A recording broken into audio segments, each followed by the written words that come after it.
اللہ کے رسول صلی اللہ علیہ وسلم نے مسلمانوں کو تعلیم کا ایک ذریعہ بھی سکھا دیا کہ کائنات پر اور دیگر مخلوقات پر مشاہدہ کرو اور پھر دیکھو کہ اس کے اندر کیسے کسی مومن کی مثال امبیڈڈ ہے۔ اللہ کے رسول صلی اللہ علیہ وسلم نے اس حدیث میں جو کمپیریزن کیا ہے اس کا مفہوم بہت سادہ ہے اگر ہم سمجھیں، اور ہم سب اسی پر بیس کر کے اس ٹاپک کو سمجھنا چاہ رہے ہیں کہ کیسے ہم احسن الناس بن سکتے ہیں۔ اللہ کے رسول صلی اللہ علیہ وسلم کے مطابق مومن ایک ایسی ہستی ہوتا ہے یا ایسی شخصیت رکھتا ہے جو بولتا ہے پاک بولتا ہے، جب کوئی چیز آفر کرتا ہے تو بہت ہی پیور چیز آفر کرتا ہے، اور جس سے معاملہ کرتا ہے اس کو تباہ و برباد نہیں کر دیتا۔ اگر یہ تینوں چیزیں ہمیں سمجھ آ جائیں تو ہمیں شہد کی مکھی سے مومن کی ریزمبلنس سمجھ آ سکتی ہے۔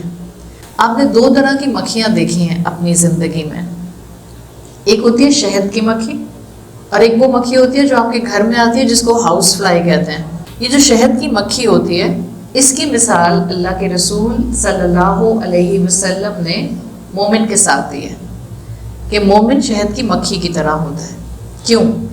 شہد کی مکھی کی ایک خوبی بہت واضح ہے، وہ یہ کہ یہ پھولوں سے نیکٹر اکٹھا کرتی ہے، پھولوں کا رس اکٹھا کرتی ہے، اور پھولوں کا رس بھی جب اکٹھا کرتی ہے، جب آپ نے سائنس کے حوالے سے شہد کی مکھی کو پڑھا ہوگا، یہ اسپیسیفک کیٹیگری کا پھول ہی سلیکٹ کرتی ہے جب اس نے جا کر اپنا یہ نیکٹر شہد کی شکل میں بنانا ہوتا ہے۔ اب تو الحمدللہ اتنی ڈاکیومنٹریز آ گئی ہیں، اتنے لوگ کمپیریزن کے اندر قرآن کی آیات سورۃ النحل سے ڈیفائن کرتے ہیں کہ آپ کو شہد کی مکھی کے بارے میں کافی handy information I am sure ہوگی۔ مختصر یہ کہ شہد کی مکھی، اگر ہم بہت ڈیٹیل میں نہ بھی جائیں، شہد کی مکھی کبھی کبھی میلوں سفر کرتی ہے صرف اور صرف ایک اسپیسیفک پھول سے رس لینے کے لیے۔ شہد کی مکھی صرف اور صرف پھولوں کی اچھی چیز یعنی ان کا رس، ان کا نیکٹر لیتی ہے۔ اگر شہد کی مکھی کو یہ پتہ چل جائے کہ وہ جہاں غلطی سے کسی پھول سے نیکٹر لے آئی ہے، رس لے آئی ہے، اور جو اس نے آ کر اپنے ہنی کامب میں چھتے پہ ڈپازٹ کیا ہے وہ زہریلا تھا، تو وہ اپنا پورا ہنی کامب چھتا ویسٹ کر دیتی ہے۔ یہ آپ کو سب ہنی بی کے بارے میں انفارمیشن مل جاتی ہے۔ شہد کی مکھی کا معاملہ کیا ہے؟ ہر پھول کی صرف اور صرف اچھی چیز پر فوکس کرنا۔ مثال کے طور پر آپ کو ہنی بی کبھی بھی کانٹے پہ بیٹھی ہوئی نظر نہیں آئے گی۔ پھول کے کانٹے ہوتے ہیں، ہنی بی آپ کو کبھی بھی ہارڈلی پتوں پہ بیٹھی ہوئی نظر نہیں آئے گی، تنے پہ بیٹھی ہوئی نظر نہیں آئے گی، مٹی پہ بیٹھی ہوئی نظر نہیں آئے گی۔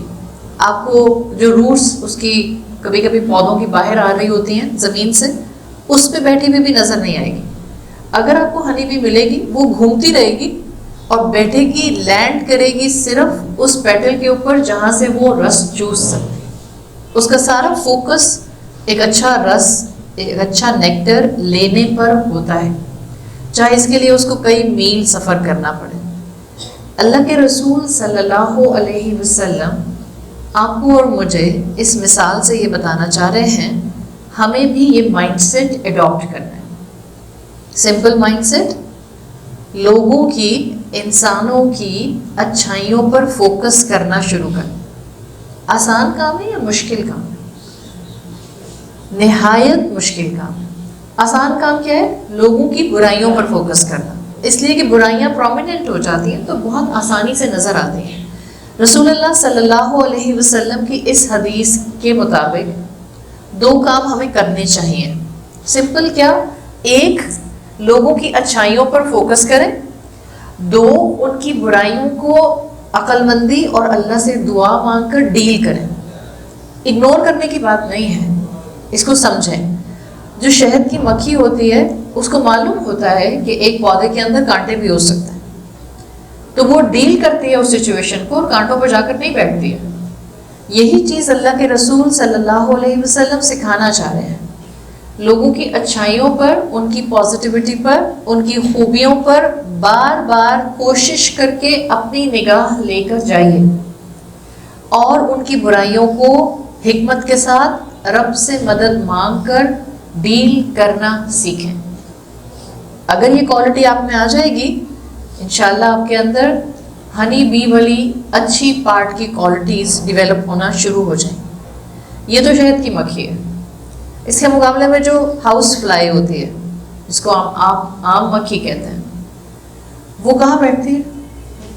گندگی پر، ٹریش پر، گاربیج پر، کچرے پر.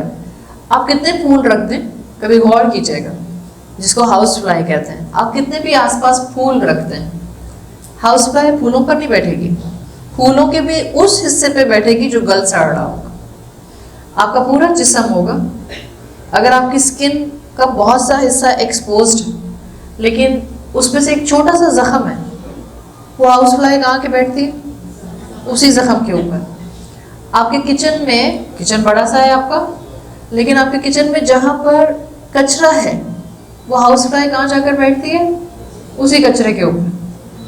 وہ کتنا بھی سفر کر لے، کتنا بھی فلائی کر لے، کتنے بھی اس کے فلائی کرنے کے راستے میں باغات آ جائیں، کیاریاں آ جائیں، پھول آ جائیں، اگر وہ بیٹھے گی تو وہ صرف اور صرف ٹریش پر بیٹھے گی، کچرے پر بیٹھے گی. اس کا مطلب ہے ہمیں خود اپنے آپ کو ایویلیویٹ کرنا ہے. کیا میرا مائنڈ سیٹ یا میری سوچ یا میری شخصیت شہد کی مکھی کی طرح کی ہے یا ہاؤس فلائی کی طرح کی ہے؟ میرا فوکس کہاں ہوتا ہے؟ ہمیں یہاں ایک دوسرے کو بتانے کی ضرورت نہیں ہے. ہم کہیں ہاں ہم سب کا فوکس تو برائیوں پر ہوتا ہے، ضرورت نہیں ہے ایک دوسرے کو بتانے کی. جب آپ قرآن کے سامنے بیٹھتے ہیں قرآن آپ کا ایکس رے آپ کو دے دیتا ہے. ایک تو ہوتا ہے نا آپ کہتے ہیں میں اپنے آپ کو جانتی ہوں، ہم سب کہتے ہیں ہم اپنے آپ کو جانتے ہیں، لیکن کیا آپ اپنے آپ کو مکمل جانتی ہیں؟ نہیں. مثال کے طور پہ اس وقت آپ کے لنگس کی کیا حالت ہے، آپ کے دل کی کیا حالت ہے، آپ کے اسٹمک کی کیا حالت ہے، آپ کے لیور کی کیا حالت ہے، کیا آپ جانتی ہیں؟ نہیں. اس کا مطلب ہے جب ہم کہتے ہیں کہ ہم اپنے آپ کو بہت اچھی طرح جانتے ہیں، ہم اپنے آپ کو مکمل طور پر نہیں جانتے. کچھ حصوں میں جانتے ہوں گے، کچھ کیفیات میں جانتے ہوں گے، کچھ کنڈیشنز میں جانتے ہوں گے، مکمل طرح سے نہیں جانتے ہوں گے.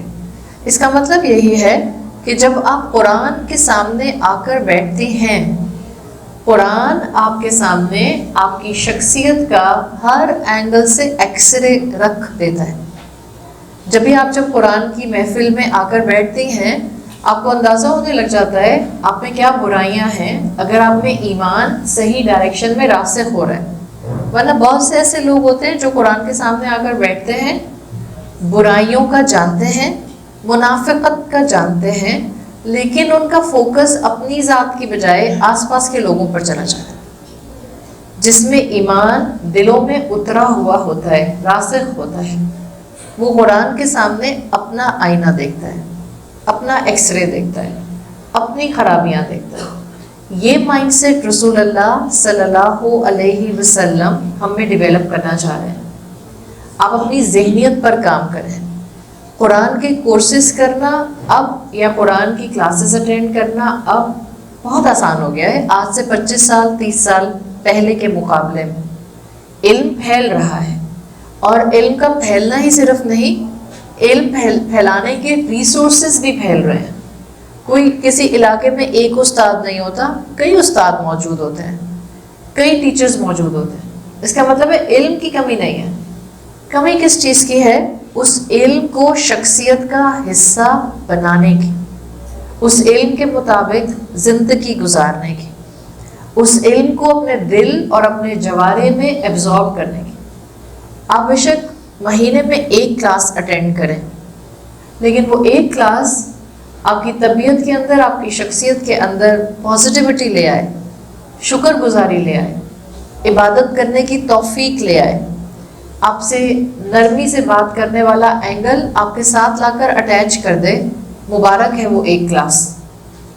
آپ ہر دن مہینے کے کلاسز اٹینڈ کریں، آپ ہر وقت کلاسز اٹینڈ کریں، لیکن آپ کی شخصیت کے اندر رسول اللہ صلی اللہ علیہ وسلم والے اخلاق نہیں آئے، زبان میں شگفتگی نہیں آئے، بڑوں کا ادب نہیں آئے، چھوٹوں کو معاف کر دینے کی صلاحیت نہیں آئے، تو یہ مقام ہے کہ جہاں پر انسان اپنے لیے پریشان ہو جائے، اس لیے کہ اب یہی علم روز محشر اس کے خلاف گواہی دے گا.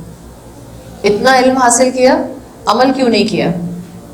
اتنا زیادہ اپنے آپ کو فوکس میں رکھا، بات کیوں نہیں مانی؟ تو اللہ کے رسول صلی اللہ علیہ وسلم جب اس طرح کی مثالیں دیا کرتے تھے یا جب اس طرح کی انالوجیز دیا کرتے تھے تو آپ کا مقصد ہوتا تھا لوگوں کی اصلاح کرنا.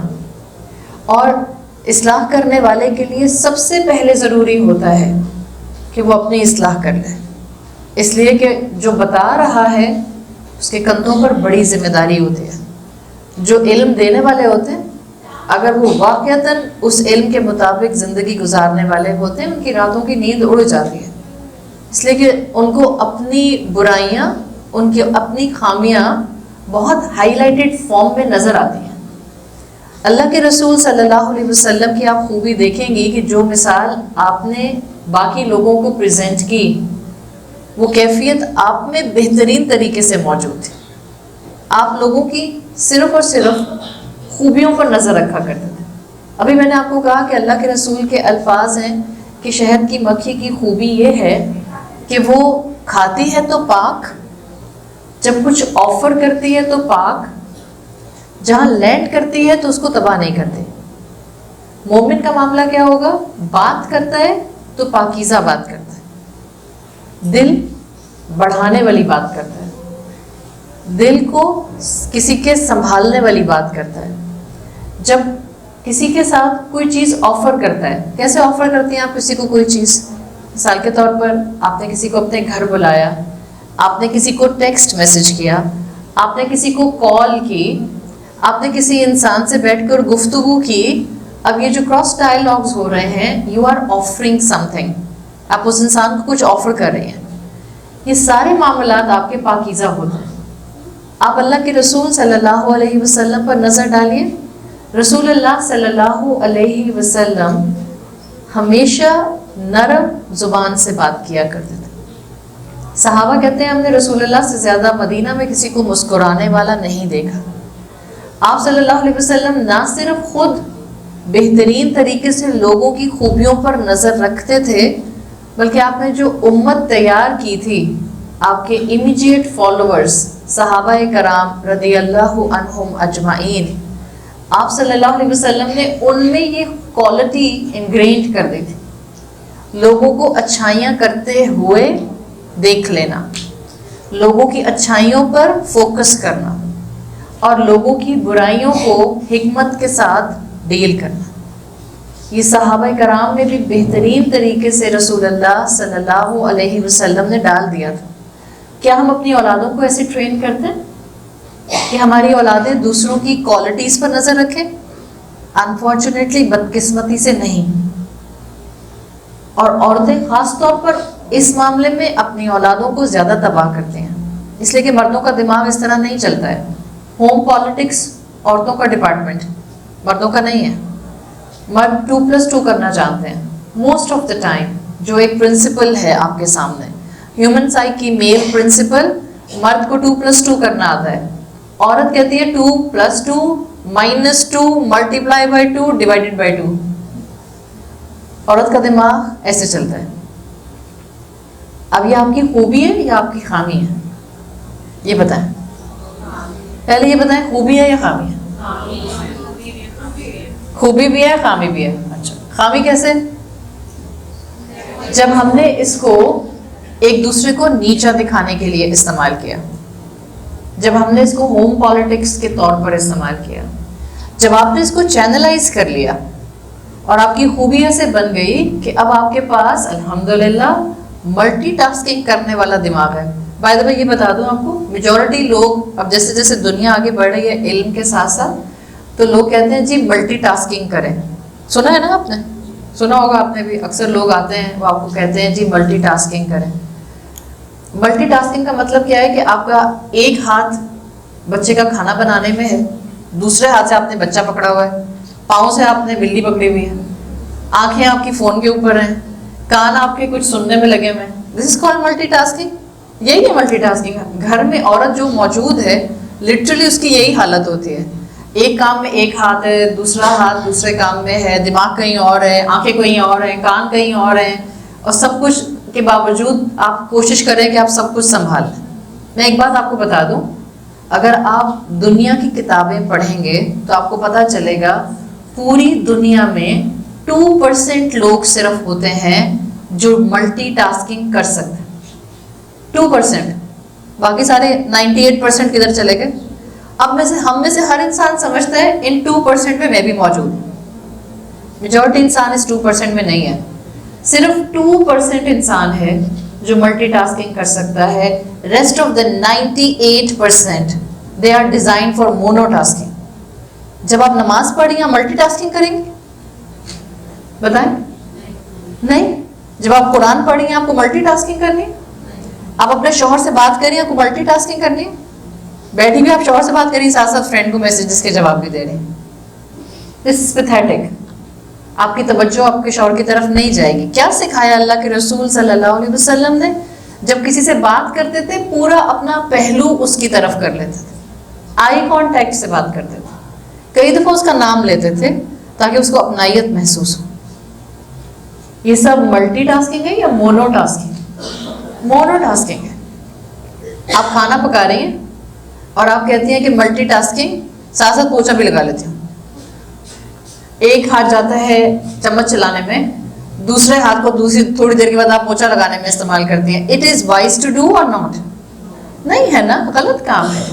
تو یاد رکھیں کچھ جگہیں بہت معمولی سی ہوتی ہیں جہاں آپ ملٹی ٹاسکنگ کو ٹچ کر سکتے ہیں۔ مثال کے طور پر آپ گھر کا کام کر رہی ہیں اور آپ نے پیچھے تلاوت پلے کی ہوئی ہے تو آپ کا کان سن رہا ہے، کام آپ کا فوکس میں ہاتھ سے کیا جانے والا ایک ہی ہے۔ ذہن کو تیار کریں، جب میں گھر میں ہوں I have to be in my home، ذہنی طور پر مجھے کہیں باہر نہیں ہونا چاہیے۔ ہمارے بچے ذہنی طور پر ہمارے ساتھ نہیں ہوتے ہیں، بظاہر گھر میں ہوتے ہیں لیکن مینٹلی ڈیٹیچ ہوتے ہیں۔ شوہر ذہنی طور پر گھر پہ نہیں ہوتے ہیں، یا تو اپنے لیپ ٹاپ پہ بیٹھ کے آفس کا کام کر رہے ہیں یا موبائل فون میں لگے ہوئے ہیں۔ گھر میں 5 لوگ رہتے ہیں، پانچوں کے پانچوں ایک دوسرے سے ایموشنلی ڈیٹیچ ہوتے ہیں، اس لیے کہ پانچوں کے پانچوں اپنے فون پہ لگے ہوئے ہیں۔ اس کو ملٹی ٹاسکنگ کو آپ برکت والی چیز ایسی صورتحال میں نہیں کہہ سکتے ہیں۔ کچھ جگہوں پر ملٹی ٹاسکنگ چلے گی but it will not run my whole life، ورنہ میں صرف اور صرف اپنے رشتوں کو، اپنی زندگی گزارنے کی کوالٹی کو کہیں نہ کہیں انڈرمائن کر جاؤں گی۔ تو رسول اللہ صلی اللہ علیہ وسلم نے اپنے صحابہ کو بہترین طریقے سے لوگوں کی کوالٹیز پر فوکس کرنا سکھایا۔ ان کو اس وقت پکڑ لو جب وہ کوئی اچھا کام کر رہے ہوں۔ ہم کب پکڑتے ہیں؟ جب وہ کوئی برا کام، ہم کیا کریں، اب اتفاق ہے ہم اسی وقت سامنے آ گئے۔ تو ایسے حسن اتفاق ہمیں ہی کیوں ہوتے ہیں؟ آپ جس چیز کی تلاش کرتے ہیں وہ چیز آپ کو مل جاتی ہے۔ آپ لوگوں کی برائیاں تلاش کریں، 100% آپ کو لوگوں کی برائیاں ملیں گی۔ آپ لوگوں کی اچھائیاں تلاش کرنا شروع کریں، 100% آپ کو لوگوں کی اچھائیاں ملیں گی۔ ہم جب دین پڑھنا شروع کرتے ہیں تو ہمارے ذہن میں ایک نوشن آتا ہے، اس لیے کہ ہم کم علم پر زیادہ پھدکنے والے لوگ ہیں۔ I'm sorry to say but this is our fact۔ ہمارے معاشرے کی اس وقت یہی شکل نظر آتی ہے، کم علم پر زیادہ شور مچانا۔ ہم نے ایک حدیث سن لی کہ اللہ کے رسول نے کہا ہے صلی اللہ علیہ وسلم، جس کا مفہوم آتا ہے کسی کے منہ پر اس کی تعریف نہ کرو، بہتر ہے اس سے کہ تم اس کے اوپر مٹی پھینک دو۔ سنی آپ نے؟ اس حدیث کو سننے کے بعد ہم نے کیا ڈیڈیوس کیا؟ اب ہم کسی کی تعریف نہیں کریں گے اس کے منہ پر، یہی ہم ڈیڈیوس کرتے ہیں، اس کے منہ پر اس کی تعریف نہیں کرو۔ اور زیادہ تر یہ فارمولا ہم کہاں لگاتے ہیں؟ گھر سے باہر ملنے والے لوگوں پر یا گھر سے اندر لوگوں پر؟ سارا دین ہم نے وہیں اپلائی کرنا ہے گھر کے اندر۔ ہم کہتے ہیں نہیں، تعریف نہیں کر سکتی میں اپنی نند کی، اللہ کے رسول صلی اللہ علیہ وسلم نے کہا ہے کسی کے منہ پہ اس کی تعریف نہیں کرو۔ آپ کا علم ادھورا ہے۔ کئی ایسے واقعات موجود ہیں جہاں اللہ کے رسول صلی اللہ علیہ وسلم نے صحابہ کی تعریف ان کے منہ پر کی ہے۔ اگر ہمارے علم میں نہیں ہے تو ہماری کمی ہے۔ آپ صلی اللہ علیہ وسلم نے ایسا معاشرہ نہیں بنایا تھا جو روبوٹس کا معاشرہ تھا۔ آپ یہ بتائیں آپ بھی انسان ہیں. جب کوئی آپ کو کرٹیسائز کرتا ہے تو آپ ڈیفینسو ہو جاتے ہیں. جب کوئی آپ کو کرٹیسائز کرے گا آپ ڈیفینسو ہو جائیں گے. ہر انسان کا یہی معاملہ ہے. کوئی آپ کو کرٹیسائز کرے گا, آپ نے سارا دن محنت لگا کر قورمہ بنایا, آپ کی امی نے کہا نمک بڑا تیز ہے, بس اتنا جملہ بولا, آپ کو برا لگے گا؟ obviously ہم انسان ہیں, اس لیے کہ آپ کہیں گے سارا دن کھڑے ہو کر محنت کی, اگر تھا بھی نمک تیز تو کم سے کم بتاتی تو نہیں, کم کھاتی, دہی کے ساتھ کھا لیتی, زیادہ روٹی سے کھا لیتی, whatsoever, بٹ آپ کے دل کو تکلیف پہنچی. اگر کسی کا کرٹیسزم مجھے تکلیف پہنچاتا ہے, اس کا مطلب ہے کہ مجھے دوسروں کو اصلاح کے لیے کرٹیسائز نہیں کرنا, اس لیے کہ یہ رسول اللہ صلی اللہ علیہ وسلم کا طریقہ نہیں تھا. آپ لوگوں کی اصلاح ان کو کرٹیسائز کر کے نہیں کرتے تھے. اچھا, ایک طرف آپ کو یہ فیکٹ پتہ چل گیا کہ آپ کرٹیسائز کرتی ہیں تو لوگ ڈیفینسو ہو جاتے ہیں. دوسری حقیقت یہ ہے کہ آپ جب لوگوں کی تعریف کرتے ہیں لوگ ویلکمنگ ہو جاتے ہیں. ایسا ہی ہے, چاہے آپ نے بالکل اچھا کھانا نہیں پکایا بٹ آپ کے شوہر نے کہا واہ بیگم آج تمہارے ہاتھ کے کھانے کا مزہ آ گیا, اچھا نہیں تھا بٹ انہوں نے آپ کی تعریف کی, پریز کر دی آپ کی, آپ خوش ہو جائیں گے. ویلکمنگ ایٹیٹیوڈ آپ کا کیا ہوگا؟ آپ کہیں گے کل بھی میں ہی کھانا بناتی ہوں, ساس سے کہتی ہوں آپ آرام کریں میں کھانا بناتی ہوں. بیکاز پریز, تعریف, ویلکمنگ ہوتی. یہی طریقہ ہے جس کو آپ حکمت بولتے ہیں. حکمت سے لوگوں کی برائیاں لوگوں تک پہنچانی ہوتی ہیں, حکمت سے. اور یہ حکمت ہم رسول اللہ صلی اللہ علیہ وسلم سے سیکھ سکتے ہیں. اس پوری کہانی کا مطلب جو یہاں تک میں نے سنائی, اس کا مطلب 1, لوگوں کی اچھائیوں پر فوکس کیجیے, ٹھیک.